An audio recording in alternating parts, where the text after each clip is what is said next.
Everyone had a nice lunch? Yeah, good? Had a dessert? Did you deserve it? You did, very good. Okay, we are now going into a panel discussion. So track A is in this room. And before I do, just to say that if there were any awards winners who didn't pick up their awards from SIPS, you can get it in the reception area just outside. I'm going to hand over to Ramesh now. Ramesh doesn't need any introduction. He's done a couple of these panels now for you. But this is really about keeping a lasting seat at the table. Which table, you ask? Yes, the table. Okay, Ramesh. Thank you. Thanks.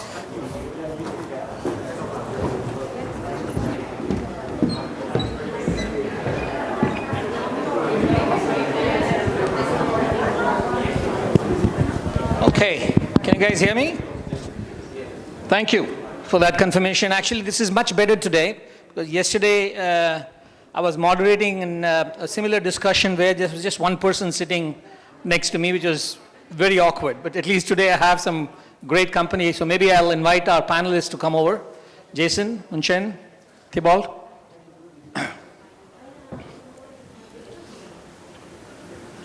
And we also have two of our panelists joining us virtually. Okay, please. Okay. So I know it's kind of post-lunch is always a tough time for everyone, but we'll try to make it as exciting to keep you awake. So we also have Camilla and Anu joining us virtually. Camilla from Europe, because she's in Italy right now, and then Anu from Sydney, Australia. And then we have the panelist here, right here in Singapore at site. So let's kind of start off with, so this particular topic around seat at the table is a very commonly used term, right? And everybody has a different interpretation and a different visualization of what that actually means. So, and specifically this particular term and the meaning of this term is also changed over these 2.5 years after having gone through what we all have. But one thing which comes out very clear is that what really mattered to be at the table 2.5 years back, in many aspects that has changed. Right, so let's maybe start off this interesting conversation with what does seat at the table actually mean? So I mean, and we can take a couple of views from our panelists, and that could be a great starting point. And don't be surprised if even within the panelists they have multiple views around what does it truly mean, right? So maybe Jason, it's just that you're sitting right to my left and next to me. I'll have you go at it. So why don't you share what does seat at the table mean for you? Okay, that's what happens when you sit next to the moderator. Okay, I joined this company called Lonza. Lonza is a contract manufacturer for the pharmaceutical industry. We're one of the biggest in the world, and probably the most famous vaccine that we're actually producing right now is the Moderna vaccine, and across in Switzerland as well as the US. So when I joined them last year, I asked the CPO. My first question to him was, who do you report to? And his reply to me was, I report in directly to the board. And that to me was very important, because we've been here for the past couple of days, and some people, we do understand how organizations are set up, and some of them are actually reporting directly to the finance team, or depends on how organizations set up. But it was a good comfort for me that my CPO reports directly to the board, because it really makes a big difference by whenever we send him success stories or whatever he does, whatever we do, he's able to share this together at the senior management level. So to me, that's very important. Thanks, Jason. Maybe a similar but a bit of a different question, Camilla, to you. When do you think, from your experience, a procurement organization has actually got a seat at the table? Your perspective. Hello, can you hear me okay? Yes. All right. Hi, everyone. So I represent a public procurement function for the Asian Development Bank. So in the public sector, corporate procurement has a bit more of that double-hatted role between compliance and enablement. So whilst we have to be customer-focused, we also need to pay special attention to the integrity of the process. Some things we need to take things more slowly, add additional controls. So if we were purely an executioner, we would need to just focus on making the stakeholders happy, the customers happy, help them achieve what they need to achieve. But when I reflect back on what we have done during the pandemic, especially where we had to just do completely different things as well as the normal BAU, a way to elevate our role would be to really work together as partners with internal stakeholders and make them see that elusive added value. So in practical terms, if we focus on the appropriate roles and functions, we can, whether it's transformational activities or market intelligence or peer-to-peer knowledge sharing, we can bring that enterprise view of the vendors, of the environment, of the wider situation around procurement. So at an executive level, for example, enterprise vendor management can really shift the focus from specific project delivery into cross-pollination, for example, with other sectors, areas, and functions. So we do ask our vendors generally to bring and embed innovation and continuous improvement in what they do. So we should probably do the same for us as a function within the organization. So if we are trying to enact change, we can't think of doing it in one day. That would be impossible. We need to start small, identify the right people with the right mindset that can support us, and then slowly build that credibility. So if I were to give you some pointers on how we can generally be more successful when trying to go along on that journey, would be to start small and find the right people that will support you, that will sponsor your message, are more receptive and collaborative to that change, and get especially the senior level support, because this will fit through everyone across the organization. Thank you, Kamil. Sorry, I'm sorry. I didn't, kind of mean to interrupt you. It's just that, this is also a great point to look at how, diverse the views are from somebody like, from the organization from where Kamila comes, where it's about governance, it's about the entire administration of what we do and what we deliver, to what Jason, and just my perspective there is, it's also true that corporations are, while they have a long-term strategy, but they survive for the quarter, right? And now you see them, there's more conversation around what's going to happen in this quarter, what's going to happen in this financial year, and so forth. So it's also, I think, the flexibility of an organization like procurement in terms of how we play a role there. Just turning this conversation into a different direction, Munchen, that's a question to you. Why do you think that there are certain procurement organizations who have never been able to make it, right? I mean, there's always this desire to be at the table, and when I mean, to be at the table is where we are actually firstly becoming relevant to the objectives of the organization, but also creating an impact, enabling success for profitability and growth, right? So, but what is your perspective? And why do you think that there are procurement organizations who last to do this, who have been working pretty hard for many years, but they never make it?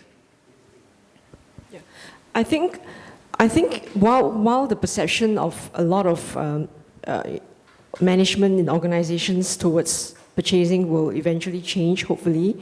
But I think at the end of the day, I think it really all boils down to your own attitude and also what kind of impact do you want to create, and in your role in procurement and also in the organization as a whole.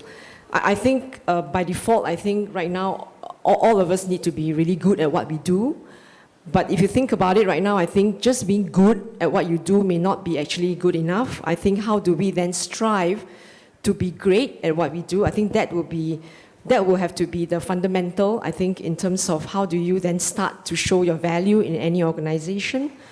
And I think at the end of the day, for us, for procurement professional, we do a lot of buying, and a lot of management see us as a support function role. I just need a purchase order from you, I need a contract, and we're always on the reactive side, right? And I think what we actually need to do a little bit more is actually to sell what we actually do.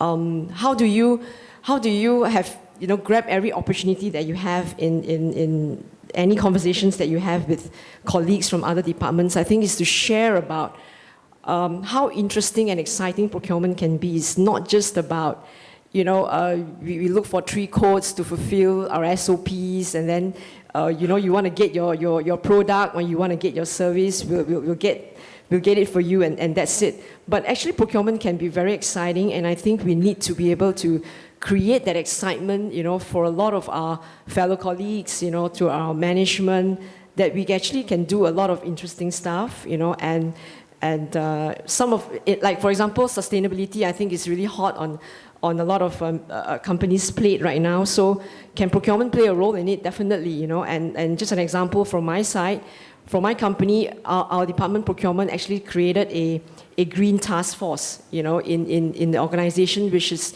not very common for procurement to do that. But I think that's how we slowly show our value in terms of we don't just do the, maybe the perception of how people see procurement used to be, but we actually can do a lot of nice, fun, interesting, creative stuff as well. Yeah. Thanks, Manch. And just to add to what you also mentioned, I think it's a kind of a cyclical process, right? So I think first is to understand what the corporation requires, and to deliver that, you need to have the proximity, right? I mean, you need to be at the table. But to have that seat at the table, you need to have the credibility and the confidence. So it's a kind of a cyclical process, and I think many of the procurement organizations are becoming a kind of a victim to those circumstances, because they want to do what is relevant to the corporations, but it's also the question is whether they're allowed to have that amount of proximity so that they're allowed to play that role. So it's a bit of a cyclical process. And maybe this is something, Thibault, I just asked the same question to you, and would love to know your perspective. Why do you think many of our procurement organizations are still struggling? That's a very good question. I think we, across the world, across the companies, there are so many different levels of maturity in terms of procurement. And I think the companies that are ahead in procurement are the companies that have invested in procurement before, and where procurement was and is actually strategic, where cost is very important, and where the value is very important as well. And I had that discussion before. So I believe that in some organization, there is a series of things you need. You were talking about the confidence, but I believe also you also need the skills, and you also need the right tools and the right people. And we are struggling sometimes to actually hire the right people, and the right skills, because I was talking to Munchen earlier, and she said she spent two years in sales and marketing, and she really enjoyed because it's more fun.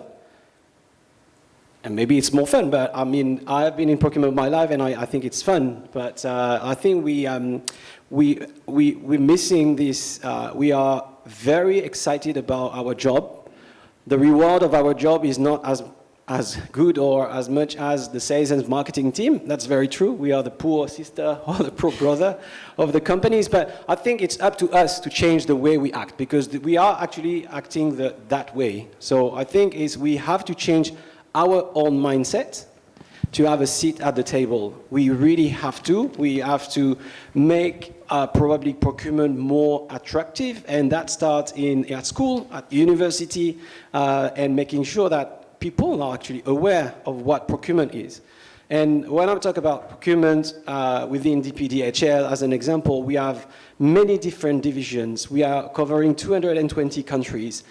We have an amazing network. And you can, through procurement, actually work in a lot of different BUs and do a lot of different things. So I think I would focus on, there's nothing basic about the basics, and procurement should continue the journey we started and making sure that we are delivering. We are delivering on clear KPIs, on clear IKOs, because we are even being challenged. No one is going to be challenged in sales and marketing when you sell, because you sell, it's a plus number, right? Even in our way to calculate our own performance, we are even being challenged, right? Okay, no, this is not savings. It's cost avoidance. Come on. So I think the right seat at the table is, and I think with the new digitalization and all the data we're going to be able to have, and we have today, I think we're going to be able to sell our performance much better and sell the way we are impacting the bottom line and the EBIT much better than the last few years. Thank you, Thibault, and really appreciate that comment, because sometimes I think or not sometimes, most of the times we become, we victimize ourselves beyond what is needed. And that comes also because I suppose many procurement organizations build a bit of a circle of their comfort in terms of where their role is. And somewhere we need to breach that, right? Because that becomes very key. Can I request if somebody can close the door? It's a bit distracting. Thanks. And it's also, just a point here I would like to mention, right? Because procurement organizations are always trying to excel in the buying activity, right? And not so much into the demand management activity. And that's a big difference in terms of how we need to move. It's not about you tell me what you want and I will go and get that in the best manner, right?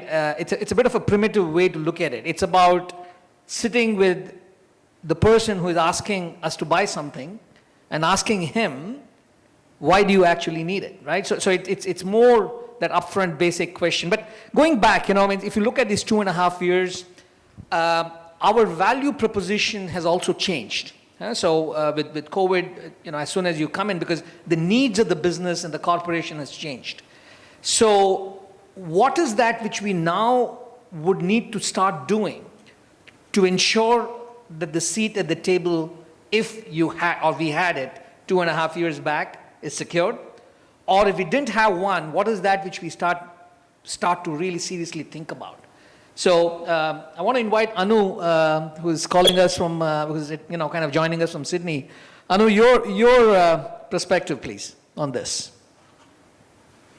Thank you, Ramesh. I'm hoping you guys can hear me. Yes. Clear? Yes, please. Great, thank you. So one of the benefits of going after a number of really good speakers is that I can touch and reiterate some of the points they've made. For me, it's a number of things. So the first would be, what does success look for your organization right now? If we don't define procurement's role in that success and how important our role is, then that will be defined for us by the organisation. And often, if it's defined for us, it can be quite tactical. So my view is, as a procurement function, we need to be quite proactive. We need to understand the pulse of the organisation. What is important for the organisation right now? And if the focus of the organisation right now is net zero targets, for example, then as a procurement function, we need to have the right capability and the skill set in the team to be able to deliver to that to that broader organisation success. The second sort of view I have is often in procurement organisations we are very focused on defining targets and measures and KPIs that are very procurement-centric and that the business don't understand. And for me, when the business don't understand, they're not clear of, then it's not important. It's not on their radar. So it's really important to define our measures and success as business problems and how we're going to solve for business problems and successes. If I were to use an example to describe that, rather than calling out this is a cost avoidance or a price effect savings, which I actually encourage my team not to go down that path at all. In fact, the conversation I have with my team is what is the bottom line problems that the business has and each of the business units have, and how can we support them in terms of delivering value from a budget perspective, from a bottom line perspective, and also from a revenue perspective. So the conversation is not price effect and cost avoidance. The conversation is what are we doing to support the business with your revenue and cost strategies.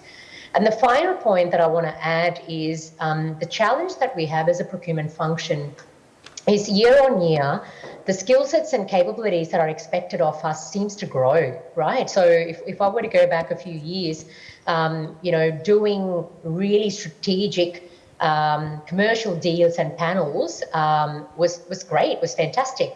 Whereas now as a procurement function, we're expected to be on top of supplier risk, we're expected to understand ESG, we're expected to understand the business know-how, we're expected to understand supply chain. Becomes really difficult for us as a function to understand how we contribute to each of those. So really going back to what I said at the start around understanding what is the pulse of the organisation, what does success look like, and focusing on that both from a capability perspective and a success perspective or a measures perspective, I think can help us get a seat at the table. Thank you, Anu. And maybe, Jason, if I can put you into a bit of a spot here, because getting to know from you from a kind of a farmer standpoint to the same, because I think it's important that we understand what are the kind of transformations which are happening within different corporations. So love to. Yep. So one of the things that I first did when I joined is I got myself involved in all the key project calls and senior leadership meetings. Before I joined, procurement was really a support function. Just you tell me what to do, deliver it, and that's it, right? But now I'm in each of the senior leadership meetings, and I always talk about success stories and the things that we're doing, and I talk more strategically rather than operationally, and that's something which I try to drive quite a bit during my meetings. Thanks, Jason. So just taking a clue from what Anu also mentioned, I think it also is a point which I'd like to mention here. Because in most of the cases, as procurement organization, we go with, call it as a, we go with a menu of dishes which we can make and try to feed those dishes to our businesses and other stakeholders in terms of, that this is what I can make very well. If you have an appetite, please eat it, right? But what Anu mentioned is a very, very significant point, is that if we reverse that conversation and start off with asking, what is your business problem, right? And that's a very refreshing question as procurement leaders, because then you start understanding that what you are trying to deliver need not be the actual solution to that business problem. It's just a deliverable which you think is relevant for you, right? And that's where I think the point which Anu made is really a good one, because once you start understanding and having that conversation, you hear different dimensions of, there are business leaders who have profitability as a challenge. There are leaders who have growth as a challenge. There are guys who have cash flow problems, right? So, and if we try to connect what we can offer to address those problems, then the value kind of truly enhances. And that goes back to Thibault's point, that do we have people who can have that conversation, right? Do we have talent to do that? So just kind of deviating from here a bit, but not truly, we all, savings or productivity, or different companies call it as different, with different jargons, but that still remains, right, for our survival. And that's, in a way, a trap for us. We all truly believe that it is something which we need to deliver to remain in the company and get our salaries paid, right? But truly speaking, aren't we kind of creating a trap, or somebody else is creating a trap? And it could be actually some of our executive council members who are creating a trap for us. So sometimes when they create the savings trap, we could meet and excel to deliver that, but I also find fundamentally maybe the ask itself is not appropriate, right? So this is something which I want to basically deliberate a bit, and that question maybe to Munchin, if you can answer that question, is how are we, how do we get out of this trap actually? What do we need to do as a procurement organization? I think at the end of the day, helping the companies to save money, to reduce our operating expenses, our capital expenses, I think that fundamentally will be something that is expected of a procurement department, But I think, knowing all the challenges that we all face for the past couple of years especially, I think it's about how do you show that value, still focusing on the savings, but how do you then show the value in many different ways, I think going back to what Anu has said, where we actually shift we turn the table around, right? So one of the things I think we've done in my company also is that we create working groups, task force with different stakeholders, and the questions that we actually come up with survey forms to ask them what exactly is their problem statements. So when we understand what exactly is the problem statements that's happening on the ground with the key stakeholders that you have to always work with, that's where you actually get into their shoes, right? And then when you start to work together with them to show the procurement value that you bring, it can come in many forms, right? Introducing technology, system solutions and all that to reduce their dependency on manpower. That's the form of helping them to reduce some of their pain points too, And right now, I think coming out from the pandemic, how do we then make our supply chain a little bit more resilient? We may not be able to reduce a lot of costs for a lot of our stakeholders, but I think what we can do is we are able to find great alternative sources, for their products and their services across the board. We cast our net a lot wider. So I think it's really about how do you show your value, still focusing on the savings to reduce their pain points. It could be in terms of reducing costs, saving money for them. But how can you be creative, to show that procurement can create a lot of additional value, not just savings all the time. Yeah. Thanks, Munchin. And just taking a clue from what you mentioned, I just want to give a bit of an example of what's happening within Philips. And if you see the name of the organization I head was called Procurement. So I was the head of procurement, but we changed our name over the last 1.5 years to spend management. And the reason is that we were delivering year on year massive productivity, so massive savings. We're talking about millions of euros or millions of dollars of savings. But interestingly, what we found was that our spend as a percentage of revenue was not coming down. Yeah? So every year, it's a year on year, and all the finance guys come with very interesting jargons around, going to Thibault's point, right? Most of the time trying to convince. But what was fundamentally we saw was that the spend baseline was not coming down. So if we truly have delivered millions and millions of savings, our spend should come down, right? And that should come down in proportion to our revenue. it should go up. It is perfectly okay to spend more if the revenue goes up. But it is not a good sign when your revenue is flat or declining and your spend line seems to be going up. So something is wrong. So that was one of the reasons, and that was a dramatic change for us to go and get a seat at the ExCo's table, our executive committee's table. The second view was that we have to come out of these boundaries of saying, I only manage supplier spend. Why can't procurement manage the internal spend as well? Right? Because there is money being spent on your employees. And typically, procurement is set aside and said, guys, it's not your business. So I think these are those big plays which, from my standpoint to Munchen's views is transformational. We should be really looking at. So thanks for all your responses as well. Now, associated to all this is a topic which is very close to all of us, which is around our people.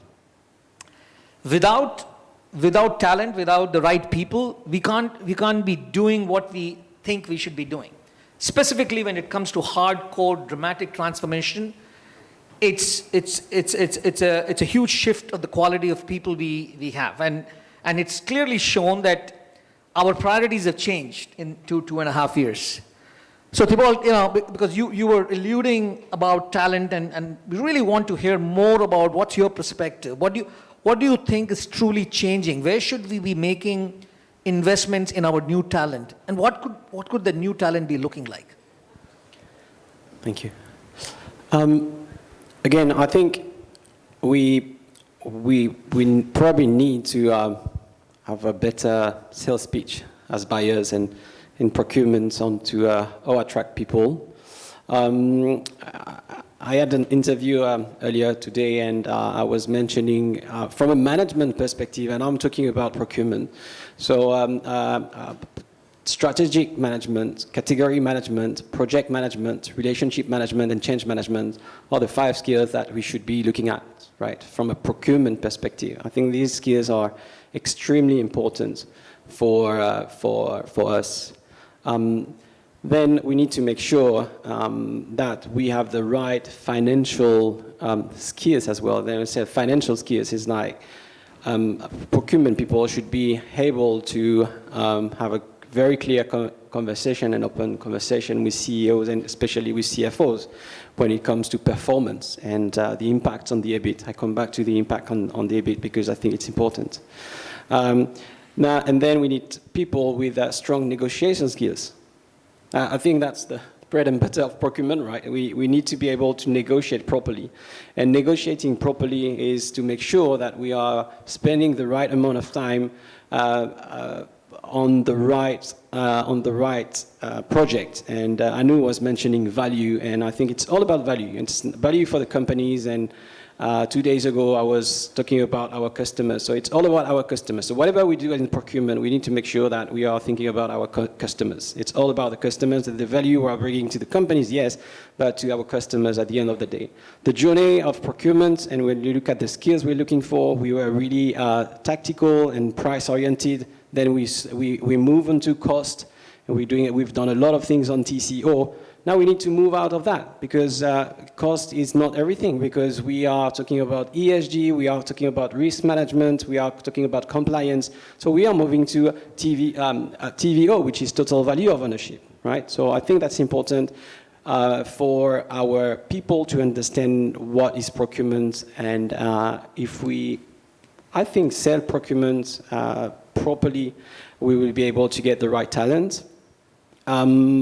Also from, let's say, a package perspective, I believe also we need to attract people with the right package, because procurement is not rewarded as it should be. And I've been working on some HR project and temp project. It's fantastic what you can see. I think the skills we need are the skills of people switch on, people smart and connected. The relationship management, I think, is extremely important, because we need, and that's part of our way to the table or to stay at the table, we need to be able to manage our relationship with all our stakeholders. I was mentioning before all our ecosystem, so our customers, our suppliers, our stakeholders internally within procurement. So I believe this, this relationship management skill is very important. Thanks. Same question, Camilla, to you. Sorry if I'm putting you into a bit of a spot, but getting your perspective, because you don't come from a hardcore mainstream, kind of a corporation environment, right? So, but I think the type of talent you may be looking could be quite different in their own way. So maybe your views on that. Yeah. So my background is in financial sector. So I have some appreciation for some of the challenges you guys have highlighted. And yes, you're right, in the public sector is slightly different. But I think there are some common points, commonalities. And I would agree resourcing is key in getting us in the right place. So if you invest the proper resources to establish a true center of excellence in the procurement environment, in the procurement team, that has a mix of technical know-how and expertise, business appreciation of how the business actually works, spanning beyond the specific sourcing, the procurement part of the life cycle, and the compliance and audit aspect. I think you have a strong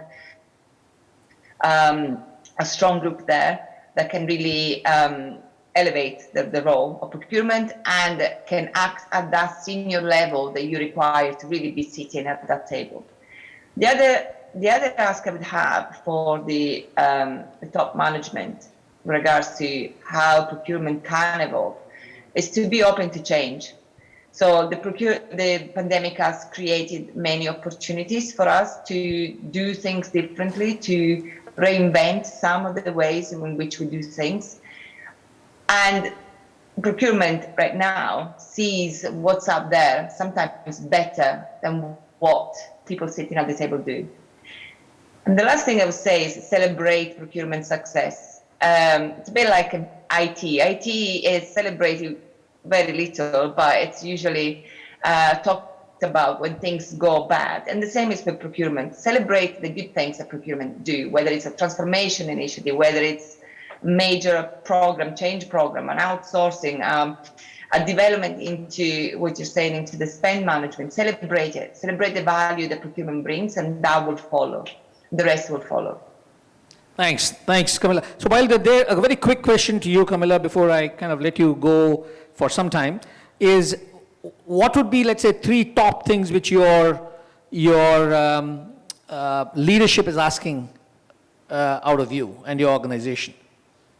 Well, the leadership is asking us to be there and be there when it matters. It doesn't matter how much volume we have to deal with. We just have to be ready.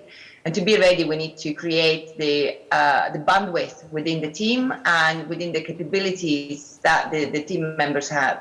So we shift between acting fast, but also slow, where we have to create the frameworks, the new contract types, the new relationships to execute, but also work together with the business.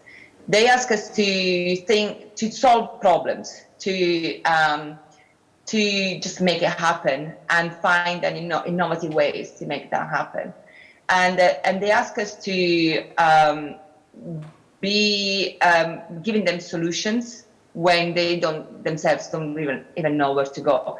And we have been in that unfortunate situation a few times where the local market being particularly affected by either an extreme growth bubble or by the contraction because of COVID. So we just have to find ways to support and help them. Thanks, Camilla. Jason, question for you. What, 3 top things which your leaders are asking out of you? Well, I would say we always talk about saving, and saving, right? These are the 3 things that the procurement function has always been asked to do. But I'm also trying to make things a bit different in the sense that I'm trying to get more strategic alignment with the business to be so that we're part of the decision making. And lastly, maybe the thing that I'm trying to do is I'm trying to professionalize the team, right? So I'm trying to send the team for training, getting the right certificates like SIPs, all the right recognition so that we are seen as a professional organization to support the business. And that's something which I'm really focusing on right now. Great, thank you so much. Anu, a question for you. So what is that which, as professional procurement organizations, we need to stop doing to move up in that value chain? What is that? Because there's a lot of baggage which we carry as procurement organizations. And now, in a very hardcore digital world, fast-moving, we just cannot afford to carry things which will slow us down, right? So what's your take on that? Yeah, it's a really, really interesting question. And when I thought about this, or when I continue to think about this, my response is we need to start thinking differently. I'll give you some examples. So Thibault called this out earlier in terms of skill set, right? Traditionally, we'd be looking for someone that is a really good category manager, has specific skills in a particular category or specific procurement area. I think we need to think more broadly about other skills we can leverage within procurement, whether that's project management, change management. Thibault's had a really good list. What I'd like to add to that list is someone that really understands the business, for example, and having someone with that business knowledge to come and help us drive value for procurement. The other example I'd like to use is what Moon Chen called out earlier around value. What value are we delivering, over and above sort of dollars, particularly sort of with an ESG agenda? There is going to be a very difficult conversation at the table around commercial benefits versus what is the right thing to do as an organization, and it is not always dollars. So it's really important to understand the value we deliver. The third point I had around that was how can we be seen serious? And when I think about this, I think about your point earlier, Ramesh, around managing spend data more broadly, than just supplier spend. So I think the relationship with the finance part of the business is one of the most important ones. And being really, really close to the budget and the numbers and the work that we do. How does that impact those numbers can make it a really powerful conversation with the business? And that's something that I've personally experienced.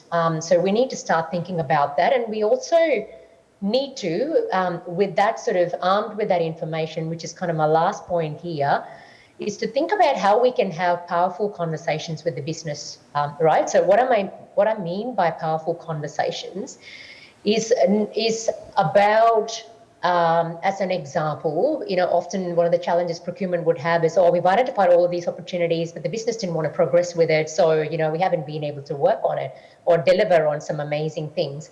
So the conversation, the powerful conversation we could have with the business at the end of the year is you've left about 10 mil on the table, and these are some of the things that you could consider next year. And, while the business may still choose not to do it, that's okay. It's their prerogative. But as procurement, I think we need to be able to understand what are the lost opportunities, what are the lost savings. So really thinking outside the box and thinking about having different conversations that mean something to the audience and becomes powerful for them to go away and think about will mean procurement really start to have that important seat at the table. Thanks. That was pretty sharp. And Moon Chen, same thing, what is your leadership asking from you and your team? I think what's the main challenge for an organization like us, because we own hotels, and right now with the traveling starting to open up, I think businesses are coming back.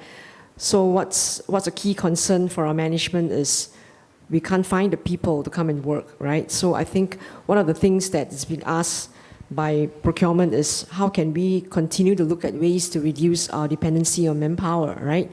Because we can't find, the housekeepers, the cleaners, and, the F&B staff, we can't find them. So that's where we actually come in to look at innovation. We bring in technology. We do prototypes with robotics. We work through a lot with a lot of organizations out there. STB is one of them, whereby we actually work with startups to see what are some of the solutions that we can actually discuss with our stakeholders for the hotels. And I think another key concern is also because of the rise in oil right now, and in energy costs. So what can we do to look at alternative source of energy, right? So this is something that's also currently hot on our plate as well. And I think sustainability continues to be one of the key concerns for our organization. So again, how can procurement, make our supply chain a lot more resilient, a lot more robust, and increase in our food costs, which is a huge contributing cost for us for a lot of the assets that we own.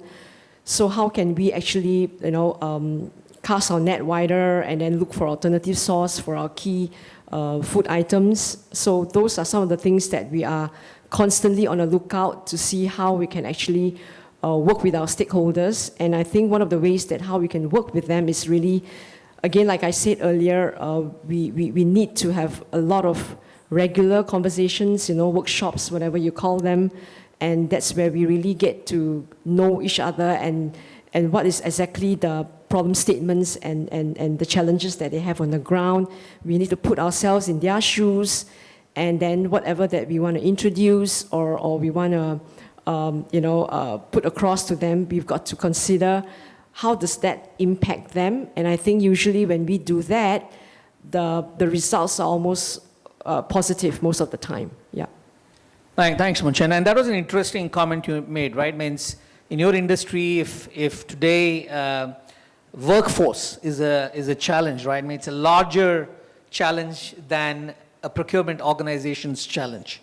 And you being called to help clearly shows that, that the management is seeing your organization as somebody who will help the business rather than just delivering productivity.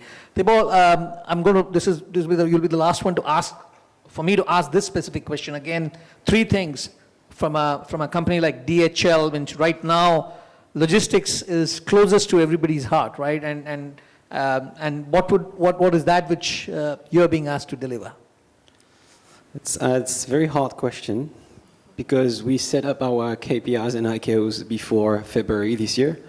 So that has changed a lot. But so we have inherited, so basically with the new situation in Europe, we are facing inflation and we are talking about even recession. So from a procurement perspective, what we are being asked very clearly is just to make sure we are working really closely with our suppliers to make sure that we are following our contract and avoiding price increase as much as possible, right? So that is one of the top priority because price increase is the reality, right? We are receiving calls from our suppliers every day. So we need to balance that. We need to have very good relationship with them, but we need also to make sure that they are not going bankrupt. So big challenge. To be honest, I think we are. The price increase, the inflation, the recession is new, but we haven't digested the long lead time, the labor shortage, and the supply disruption from COVID. So we are still working on that as well because we still need to be able to deliver 24/7. So immediate priority, so really making sure that we are working closely with our vendors and suppliers, mitigating and reducing the risk of supply disruption. That's very important. making sure that we are also staying competitive and looking at the market. And this is a good opportunity to actually introduce new vendors, new suppliers, new solutions, innovations. That's exactly during this, crisis time where we can make a difference as a procurement organization to introduce new things. Last but not least, we still need to perform, making sure we are right in terms of commercial and making sure we are right in terms of our budget, right? So not quite challenging time for everyone, but this is the best moment for procurement to, if we haven't win a seat at the table yet, or if we are just halfway there, I think it's a perfect moment and opportunity to do so, because we have so many topics on our hands: suppliers, ESG, risk management, compliance, to name just a few. This is just the right moment for us. Thanks, Tibal. So one kind of a different question, Anu, and that's to you, because you mentioned about involvement of procurement into the budgeting process. Huh? So that's a very interesting one, because based on my experience, I haven't seen very many companies, procurement organizations actively getting engaged in the annual operating plan process or the budgeting process, so that we have a closed loop going on. So would you want to share any experience of yours or learnings or any feedback in terms of what should be done, and how does that empower the procurement organizations to do what they want to? Yeah, Ramesh, I think that is a really challenging relationship to implement. But if we do it, and I have managed to do that once in my role before, and I'm hoping to do that now as well, it can be incredibly rewarding. I think it goes back to having the right conversations with the CFO and with the relevant business finance partners, finance directors.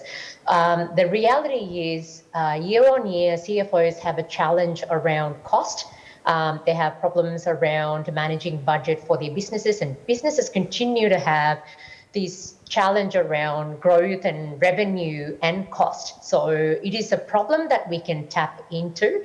So if we actually empathize and understand the business problem and have a meaningful conversation with finance and build a bottom up from a procurement perspective, then I think we have a really powerful conversation to have. And it can start as, the way I've seen it work is, initially it can start as a bottom up that is done after the budgeting process through the course of the year, just to get the buy-in and build a relationship with the view to then establishing it as part of the annual budgeting process moving forward. Thanks. Thank you, Anu. So maybe let's, we have less than 10 minutes. What I would like to do is, before we do a kind of a formal wrap-up from all the panelists and their quick comments, let's spend time, in case of any feedback. You don't necessarily need to have a question, but if anybody would like to share an experience or provide some feedback, comments, or at least, give us an instance in terms of which could be a learning for everyone else. I'll appreciate you guys to also contribute. I'm sure there's a lot of experience sitting in this room. And as I said, this need not be a question specifically, but even a comment, feedback will be very valuable. Thanks. That's sometimes an advantage of sitting in the front, so. Absolutely. Yeah. I have the hall. Okay, great. Hi, good afternoon. I'm Sharon from Citibank. So thank you to the speaker. From what I hear just now, it's kind of interesting how a procurement person, the sourcing manager role, has changed over the year. So what I hear, and I summarize it, we are supposed to be a change agent. We should be a project manager. We are a risk manager. We need to do sales pitch. Yeah, we need to also look into business development, relationship management. And most important of all, to get a seat at the table, we should have executive present.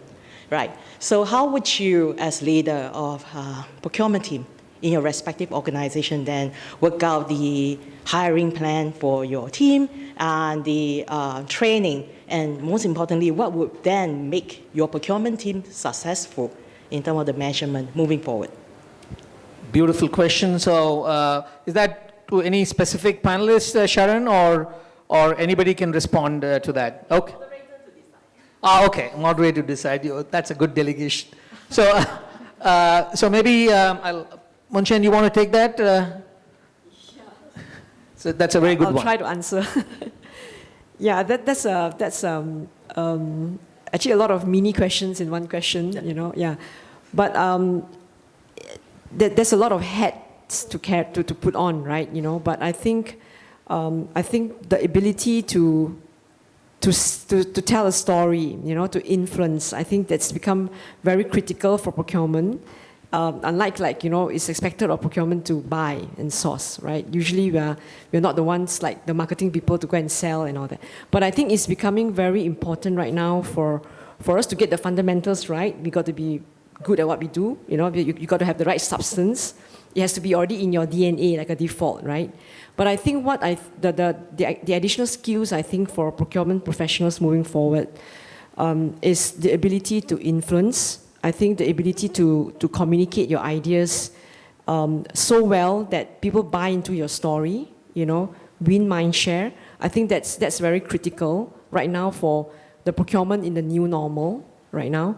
Now, going back to your question on in terms of hiring talent, that continues to be a challenge, you know, and I think not only for my organization, I think all of us were impacted by the great resignation, I think, that took place, I think, for the past year or so, and our organization was also part of the impact that we felt.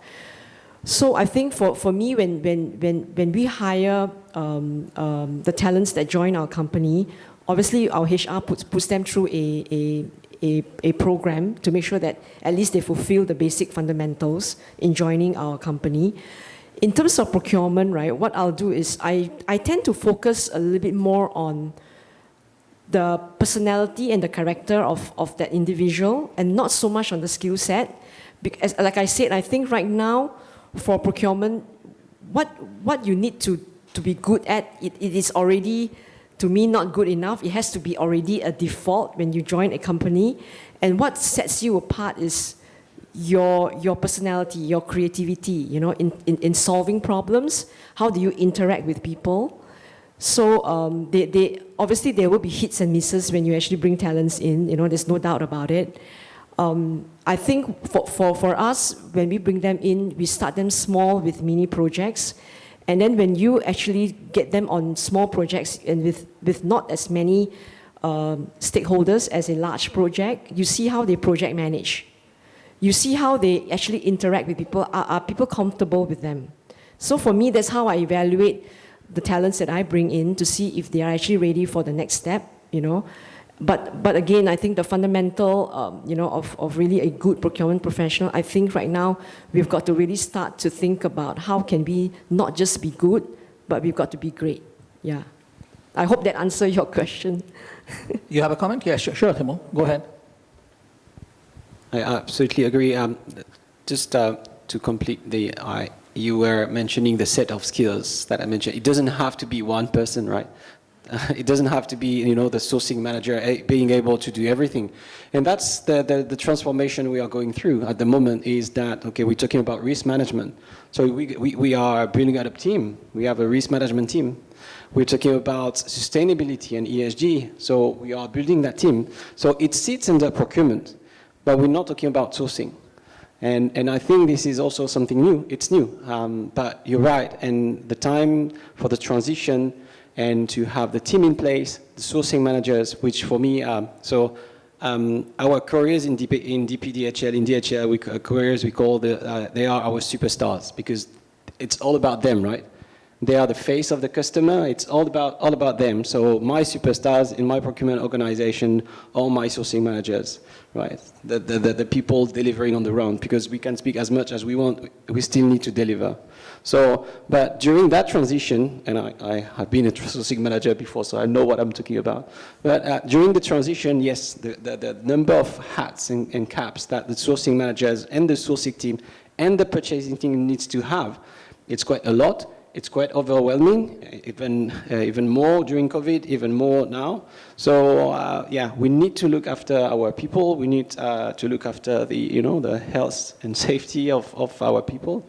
And I hear you. I've seen a lot of the sourcing team really overwhelmed, completely overwhelmed. So it's work in progress, but sourcing managers will do sourcing, or category managers, but then everything related to new things, compliance, risk management, even contract manager, you can do the sourcing, and then, it really depends on the structure of the organization. But we're not asking everything to the same people. It's not possible to have so many hard skills and soft skills at the same time.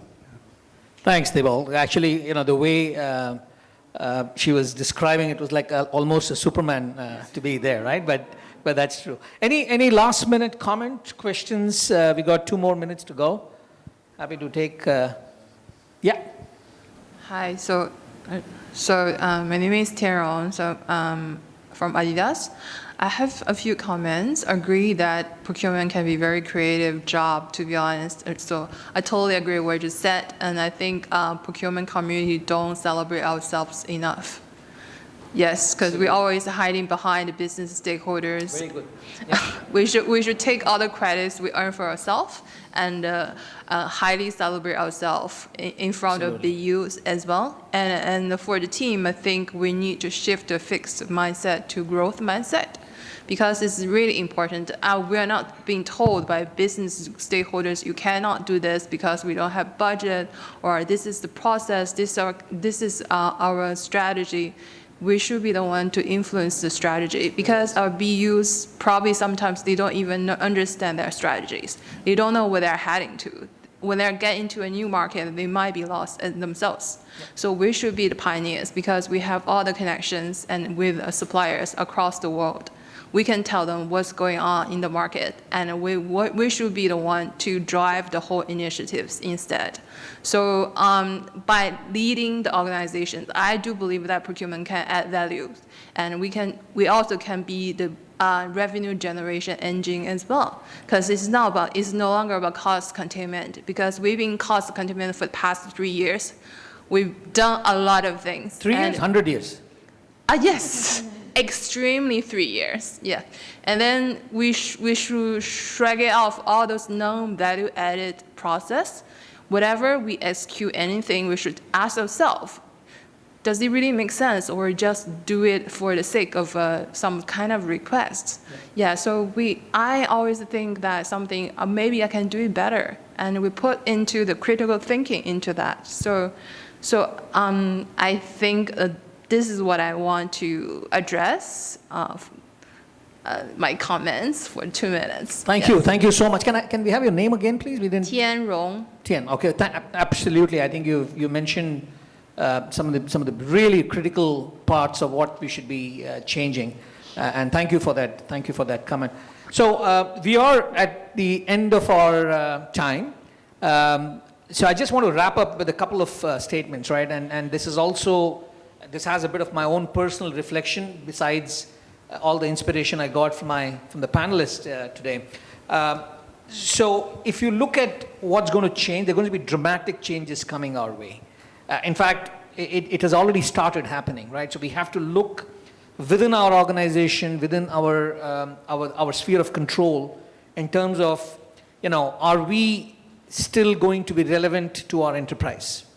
And what is that which is actually going to keep us relevant in totality, right? Because, the old games of just savings engine, being a savings engine is not going to work. So there has to be a dramatic change which influences growth, profitability, and we have to have a kind of an enterprise view around what we do. So that's one key inference. And the second is, the type of talent which we may require today and tomorrow is not going to be the one which we needed in the past, right? The world is getting extremely digital. It is getting highly transformative, and we need to be really on top of what we do so that we can guide the businesses based on what she was just mentioning to choose the right options. So you guys have been great listeners today, and thank you so much for everybody's engagement. I want to also thank our panelists who've done some great time in responding some of these questions. Thank you so much. And Ramesh, don't forget, keep part of your savings to celebrate some more. Absolutely. Thank you. Thanks so much. Take care. Thank you very much, Ramesh and co. Great panel. I think you don't have to worry. You'll always have a lasting seat at our table. Very comfy chairs, by the way, which is nice. It's an interesting discussion point, actually, and I did mention in the opening yesterday that supply chain procurement has been thrust into the boardroom. I work with quite a few boards, and I've worked with a couple of CPOs who've been made board members. I will say, be careful what you ask for, because if you are a board member, especially in a listed company, it comes with a hell of a lot of admin. And if you think about some of the challenges that we've got, yes, we need to have the right platform to push through these key initiatives, but we don't want to be completely slowed down by the weight of carrying an organization. So I think that Ramesh actually mentioned it in one word near the end, which was about relevance.